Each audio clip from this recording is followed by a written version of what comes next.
Welcome to Fourth Quarter Sports Podcast, where the pressure is real and the sports world never disappoints. I'm your host, Casmine, and today we're talking about legacy. We got some leadership, some heartbreak information, and of course, some history. So, from a serious question or conversation about mental health, I definitely want to talk about Ronald Moore, who definitely passed away this weekend. Then we're going to jump into LeBron James making history again, to the MVP debates heating up. So we definitely got a lot of topics. So we got Yves and we got my guy Ryan. So let's go ahead and jump into it, fellas. Again, mental health is super important no matter what profession you're in. And like I state, Mr. Moore passed away this past weekend. So the pressure that athletes truly face, I have heard from individuals who I know that are players and work in the sports industry, they feel like they don't have that safe space to where they can really voice their opinion if they are feeling some type of way when it comes to mental health. So a few statements have already been broadcast on, the NFL is supporting, they're here for them. But I just want your thoughts. Like, do you really truly feel that in this sports industry, that players really do have that support system to where they are able to voice their opinion about how they're feeling mentally, emotionally when it comes to this game? Man, first things first, rest in peace, Rondell Moore. Always a tragedy to see a young person pass away so soon. Definitely condolences to him and his family. But yeah, man, it's definitely hard as an athlete, as a man, as a black man, just dealing with the pressures of society, dealing with the pressures of feeling like you have to succeed. Your family's counting on you. You have the weight of the world on your shoulders. I can only imagine how much more intense that gets when you become a multimillionaire, when you become kind of a legacy piece in your family, somebody that probably, changed generations, created generational wealth. He probably did a lot for his family. He probably was one of the most successful members in his family. So he probably felt a lot of pressure going into this year. I believe his contract was running up. Hopefully, that wasn't the added pressure to him with contractual talks. You never know what people are going through. So definitely rest in peace to Rondell Moore.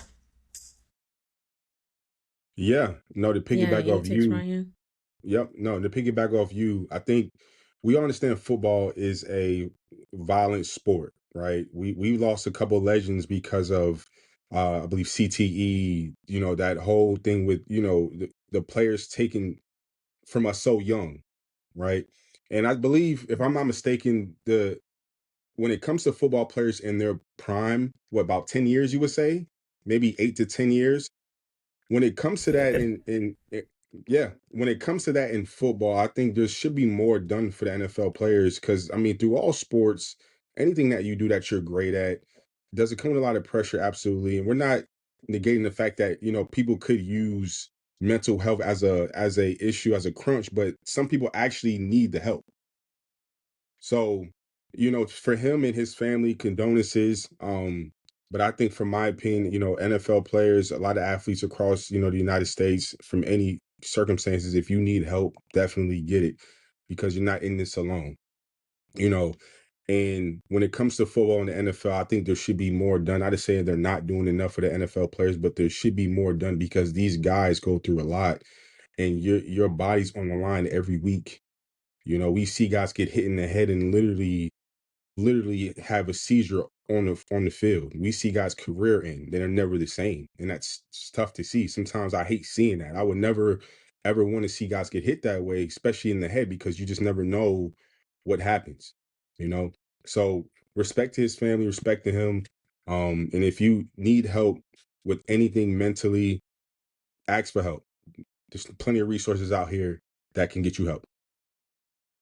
Absolutely, I agree. Rest in peace, Mr. Moore. So, from the heartbreak and the lessons we learned off the court, let's flip it into some history being made on the court.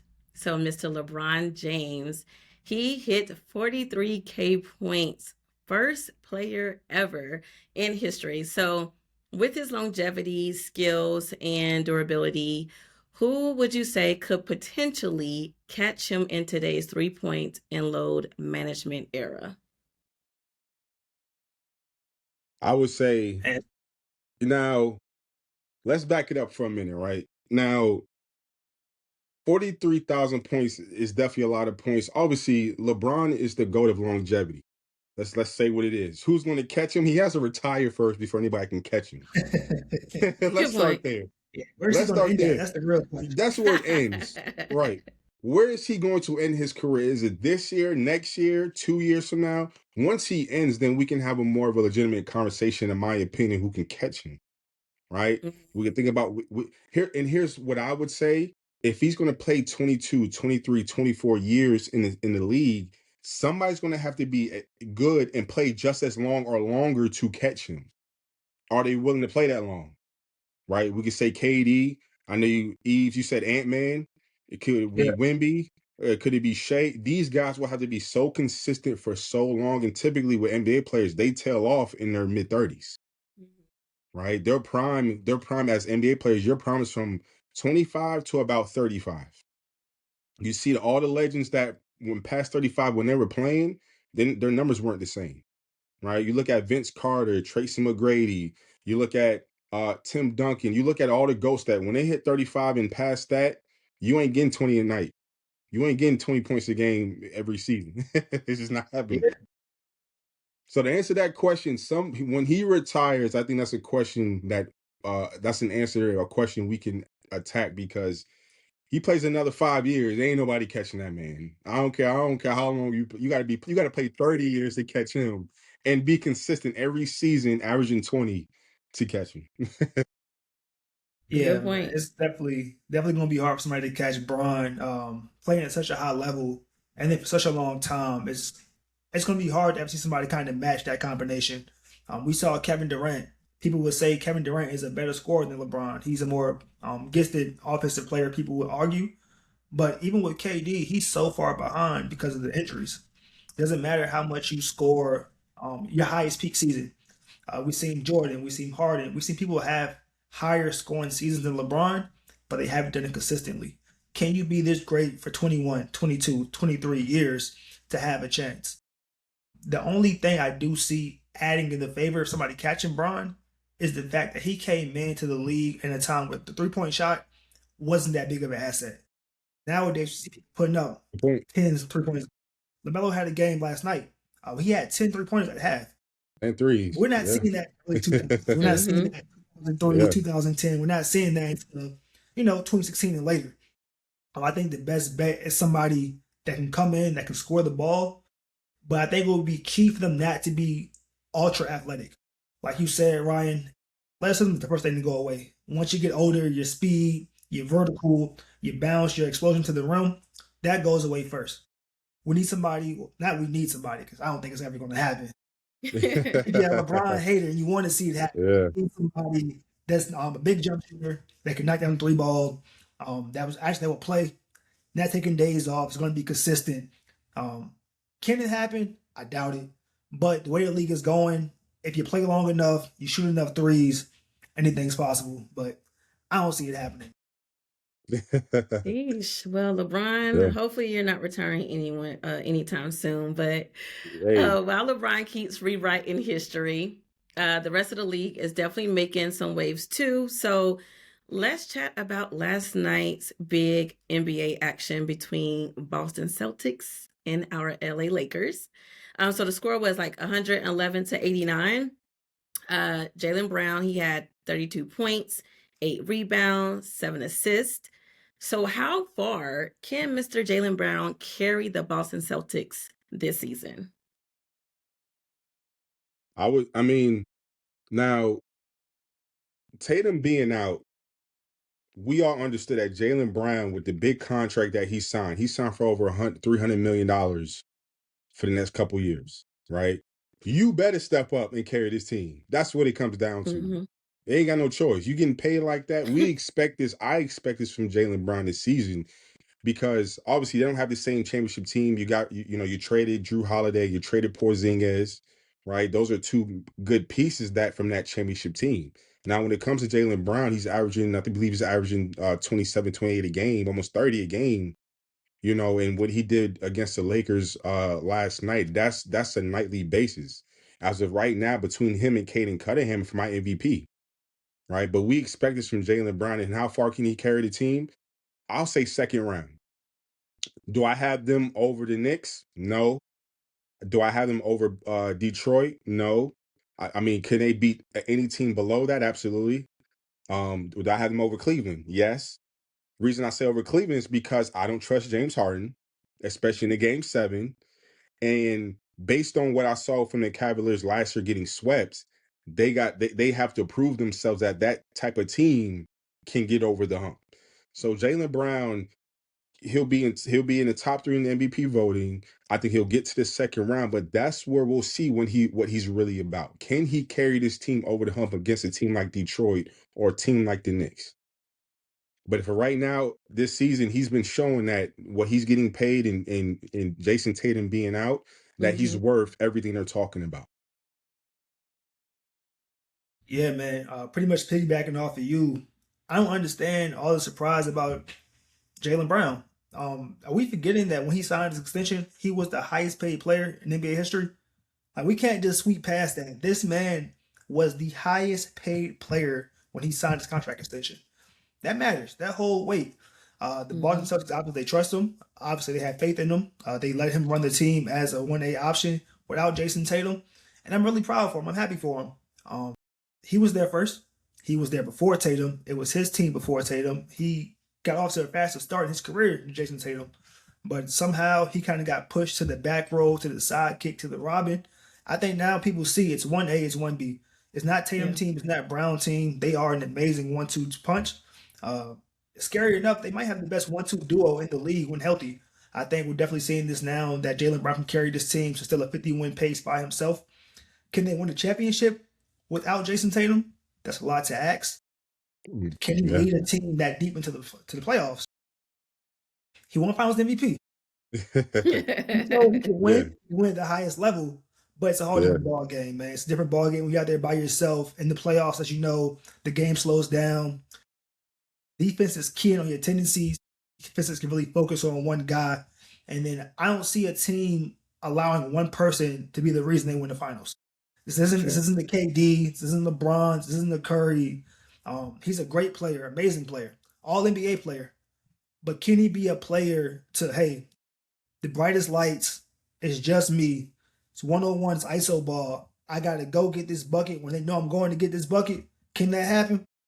We got to see that still. But, man, the Celtics are deep. They have a great coach, great team chemistry. Rumors that Tatum could come back. That would go a long way in the playoff push if he does come back. So, yeah, I'm excited for the playoffs, man. Everybody looks good, like you said. Looking good between the Knicks, the Celtics, the Pistons. Cavs can be up there. The East, man, has some competition. This isn't the early 2010s. It's not LeBron going to straight finals no more. It's every year. The East is a different beast. It's a challenge, man. So I'm looking forward to it. Can he win the ring by himself?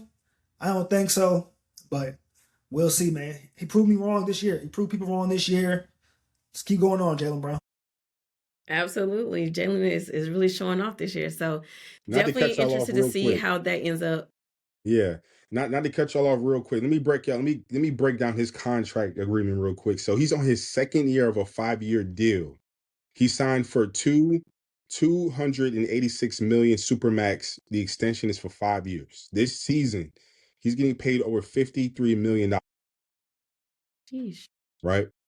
So we're talking about a guy, this contract runs through the season of 28 and 29. So we're talking numbers of if he's getting those type of numbers, being he was the number 2 player, best player on his team, now he's number 1. But if we're talking numbers like that NBA players are signing, imagine what Luka is going to get, right? Imagine what Ant-Man is going to get, right? We're talking if he's signing almost $300 million, they're going to reach $300 million in a Supermax, right? What Wemby's going to get, right? These are guys that are on the come up as well. But if you're talking big numbers like this, a guy, there's no question that you need to take this team as far as you can. That's what we're expecting. He's getting paid like one of the best players, so you got to perform like it. I think he's going to do it. He's going to do it. Yep. He's going to do it. He's proven it. No, he has. So curious to see how that goes. So speaking on of the East, OKC Thunder snapped the Cleveland Cavaliers a 7-game streak. So let's break that down. SGA and Jalen Williams didn't play. Do you think this game say more about the Cavaliers or the Thunder?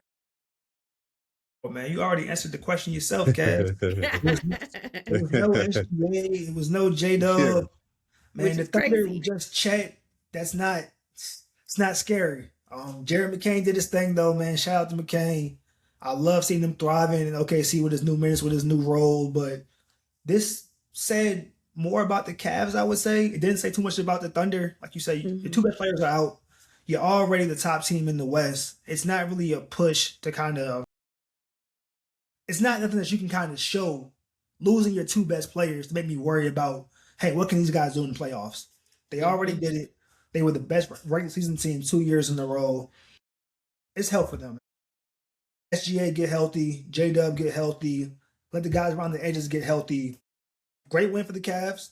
I mean, the Thunder still won 7 games without SGA, without J-Dub, so you can't take it away from them. Those guys are still playing great. They're still amazing NBA athletes, still an amazing team.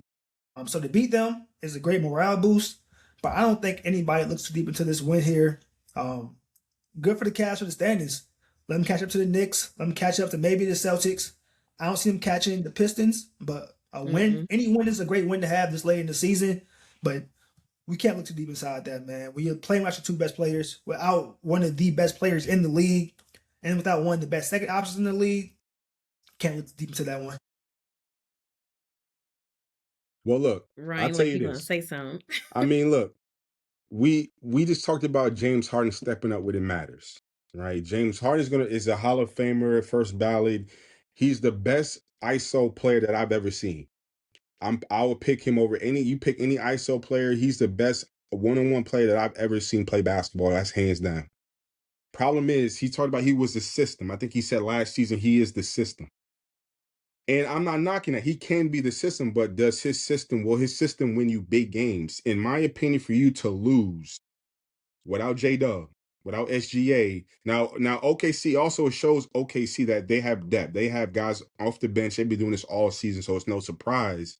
Yeah. But I think this game shows more about Cleveland when they run into to guys like that. If they run into Detroit in their first or second round, even the Eastern Conference Finals, what's going to happen?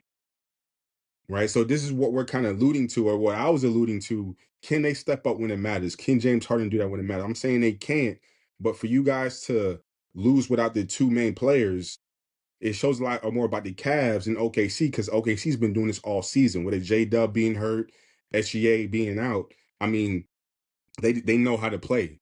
Sam Presti, the general manager for OKC, he runs the show. He does a hell of a job picking guys for that team.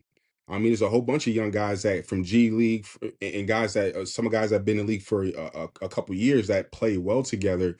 And it shows that when SGA and J Dub are not in the game or they're injured, they can beat some of the top. Right now, if they play the Spurs, they're gonna need to load up. We all know that, right?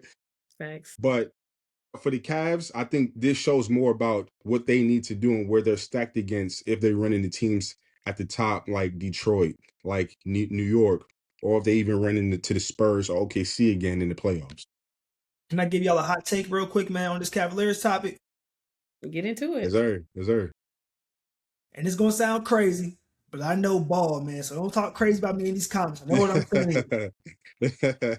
If the Cavaliers go on a deep run, of course, Spider does his thing, James Harden does his thing. But for them to go on a really deep playoff run, Jared Allen will be his key, man. We know James Harden loves his bigs. He loves to throw oops. He loves a good lob threat. If Jared Allen can maintain his defensive consistency and become a an elite premier defensive threat to anchor that paint to kind of, help Harden, help Mitchell, help them down low, provide rim protection, and still be an efficient lob threat and make his free throws, hey, it could be scary, man. He's one of the best bigs in the East. He can compare good with Jalen Duren. He can slow down Mitchell Robinson. The Celtics don't really have a go-to big So I think he'll be a real key, man. If he can give them a consistent double, 15 and 12, a block or two of games, not getting in foul trouble, it can be scary. Don't forget about Evan Mobley. True, of course. Former All-Star. I think between Evan Mobley, Spider, and James Harden, those three guys, obviously with the bench having knockdown shooters, a young boy Tyson can play. They have a team. They can play. Can they step up when it matters? Can they play when it matters? Will they? We'll see. Man, it's crazy. Before we move on, it's just crazy. They have one of the best playoff performers, although he hasn't won. Yeah. But remember, Donovan Mitchell is an amazing playoff performer. We saw him in the bubble go against Murray. We saw it. If he can be consistent and rise up in the playoffs, and James Harden not drop too far in the playoffs, hey, they can be scary, man. Absolutely. Subscribers, what do y'all think? Are y'all agreeing with Yves? Are we agreeing with Ryan? Make sure y'all drop them in the comments. I'm curious to see. Well, y'all are dropping some big names, so I definitely want to hear your thoughts. Who is the front runner for NBA MVP this season? Are we going with Jalen Brown, Cade Cunningham, the Joker, or my fave, SGA? I'm going to say, obviously it's still early to tell, right? And one thing I don't like about the MVP voting, it changes every year, right? You think about back in the day in 2001 when Allen Iverson won it, right? You could easily gave it to Kobe, right? You think about when Westbrook, when he won MVP, his team was, I think, number 5 or number 6 in the Western Conference, right? Yeah. Easy could have gave it to Cade or could have gave it to LeBron, or Curry that year. I'm sorry, Curry that year. So when it comes to the MVP voting, I mean, we don't know the stimulations. It's all based on the best offensive player that season. But if I had to pick right now who's living up to it, is Cade Cunningham. Let me tell you why. It's because you guys probably don't remember this. Give you some background. The Detroit Pistons were really bad, one of the worst teams in the league for a long time. But when Cade Cunningham got in the league, they had the worst record, similar to like how the Wizards and the Sacramento Kings, how they have the worst record. Detroit was terrible, bad. They fired the coach, everything. You fast forward to now, this season, how much they've turned that franchise around. I mean, you see what Cade Cunningham did at MSG against the Knicks the other day. He dropped 40. Yelling at Spike Lee on the sideline, yelling at Tracy Morgan, Chris Rock, everybody who's a Knicks fan, letting them know what type of time he's on. So when it comes to a young guy that I see potential that can be as a potential superstar, that he's rising in stardom, Cade Cunningham, what he's doing, how much he's turned that franchise around. On top of that, if he can get his team, obviously he'll get his team to the playoffs. If he can get his team in the Eastern Conference Finals, even to the NBA Finals, to me, with his scoring ability, he scored at all 3 levels. He can pass. He draws a lot of attention, and he has good guys around him to make him look good and have a good team. Go for it. He's my MVP, right? Obviously, you got SGA, you got Jalen Brown. I like those guys, but for me, Cade Cunningham is the one that separated himself because he wants to look like he wants to be the face of the league. Could he? He's still young, still got some work to do. You got to win some games. Yep. It's all about winning, right? It's all about winning an NBA championship. But I love the mentality. He goes in every night on assassin's mentality. And any player that plays like that, like Kobe did, you're on your way to stardom. So for my answer, Cade Cunningham. Good perspective. I'll take it. Yves, who you got?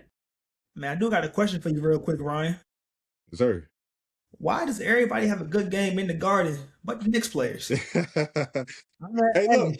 Hey, look, I'll tell you this, it's every kid's dream to play. It's New York City, right? It's the mecca of basketball, right?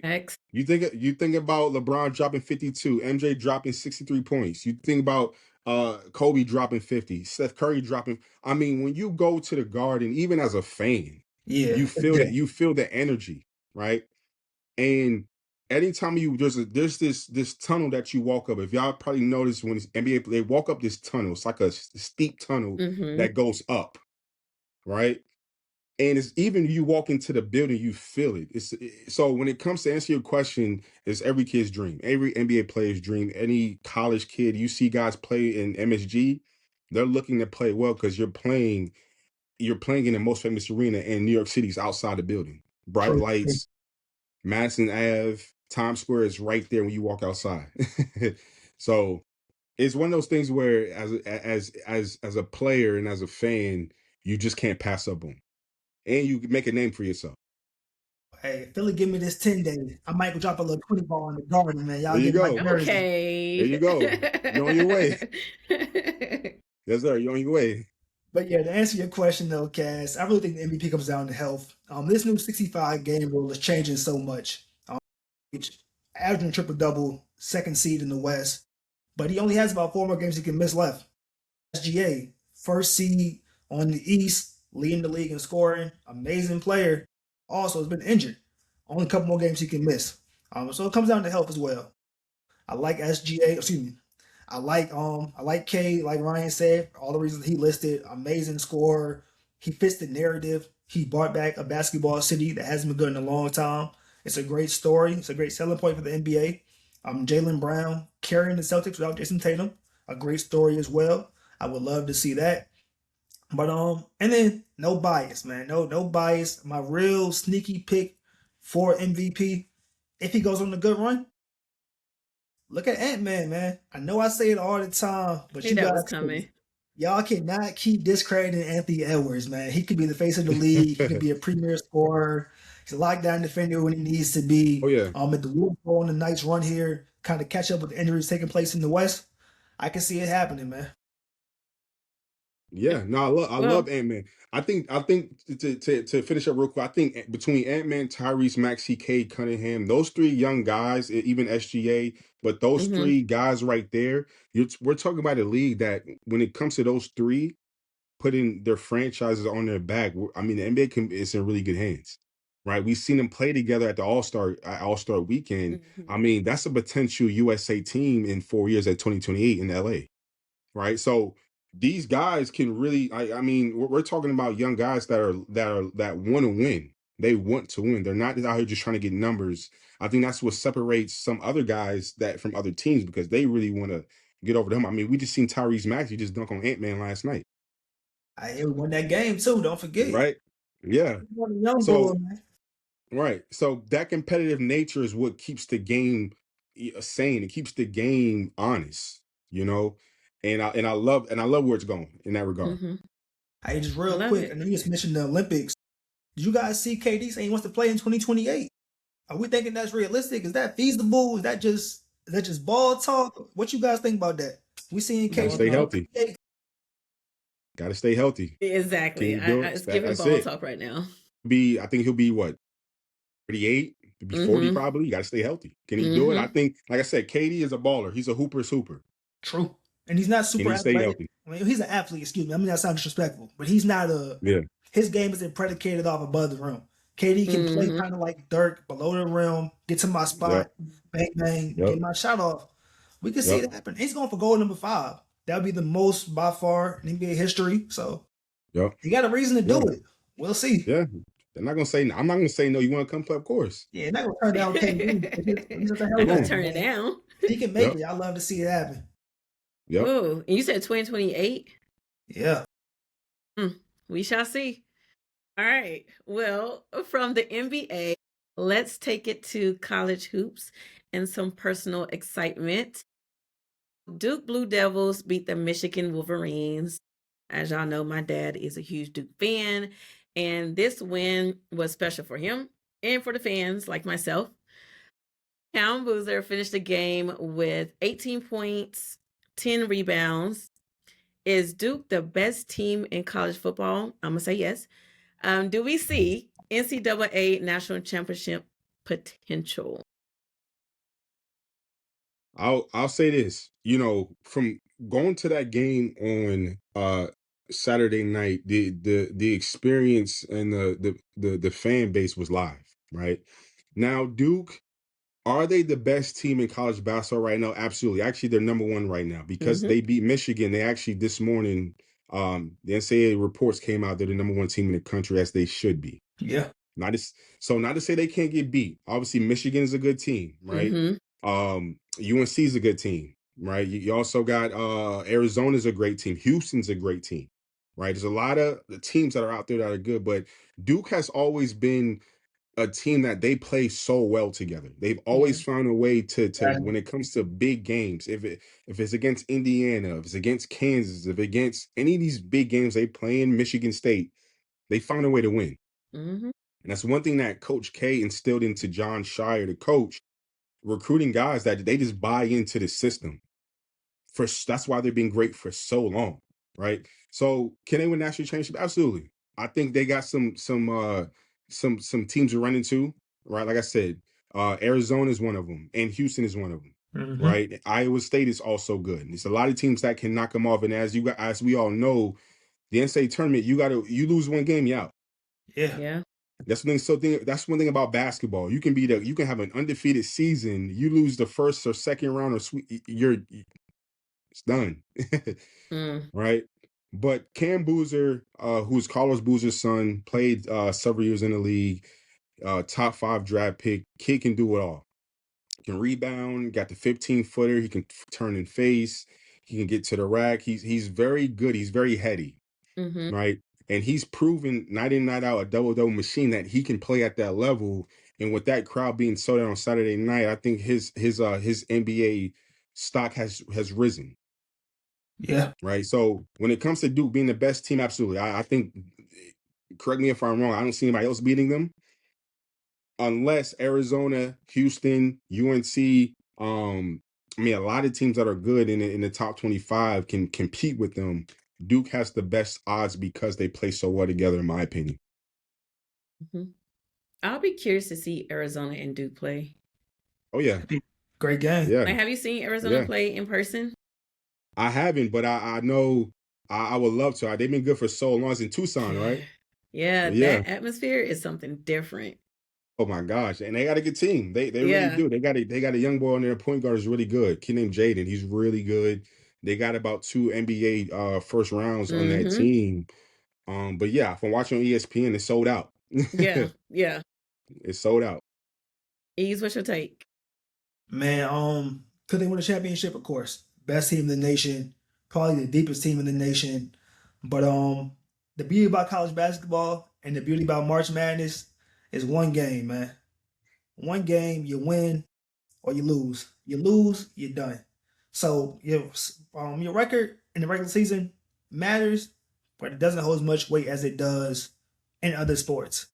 With that being said, when it comes down to March Madness, it's a one-man game. It's a one-man show. One player can take over a game easily.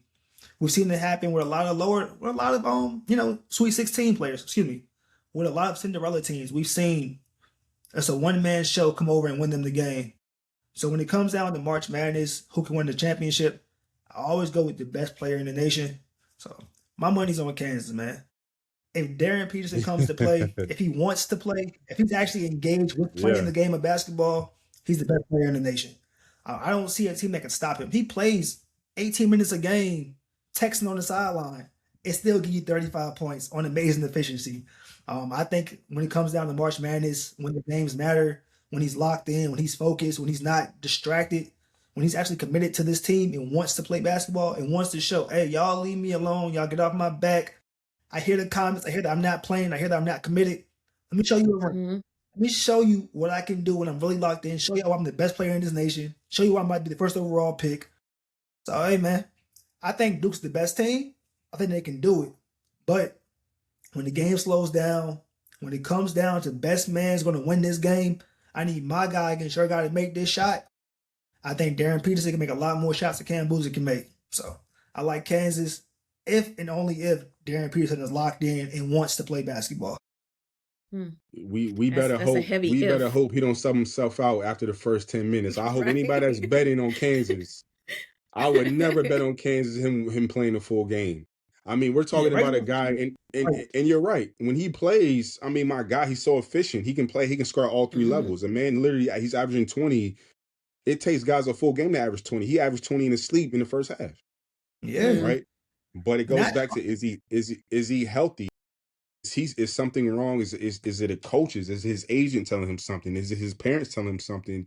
It's something that we don't know as the audience, as a person who's watching what's going on. Yeah. true, but But I can't. when he plays and he's playing against Duke, say he does play against Duke in NCAA tournament or any other big names, he needs to play a full 40 or close to 40 because they're going to need all his production. I think the best thing to happen to him this year, he just got called out. As you guys know, him and AJ DeBanza be going back and forth for the best prospect in the nation. AJ came out there and told you, I'll play all 40 minutes. I'll Yeah. play any position, any game, I'm playing. So I think if he really wants to be a hooper, if he really wants to show that he is elite, he takes those comments he shares from AJ DeBanza. His coach is kind of calling him out. Of course, the media's calling him out. I think he takes that, he hears it, he kind of shows you, okay, I took the season off, but this is why I'm the best player. I've been the best player. Let me go get a bucket, go get a ring. So, would I bet on it? I don't know. But can I see it happening? If he's locked in, yeah, I can see it happening, man. Well, I'm locking in with Duke. Subscribers, who would you like to see as the NCAA National Championship champions? Dropping in the comments, and we'll definitely keep a close eye on that. But as we are wrapping up today's discussion of legacy, greatness, and impact, it is time for our 2-minute warning with Ryan. So, Ryan, take it away. A lot of questions floated in my head.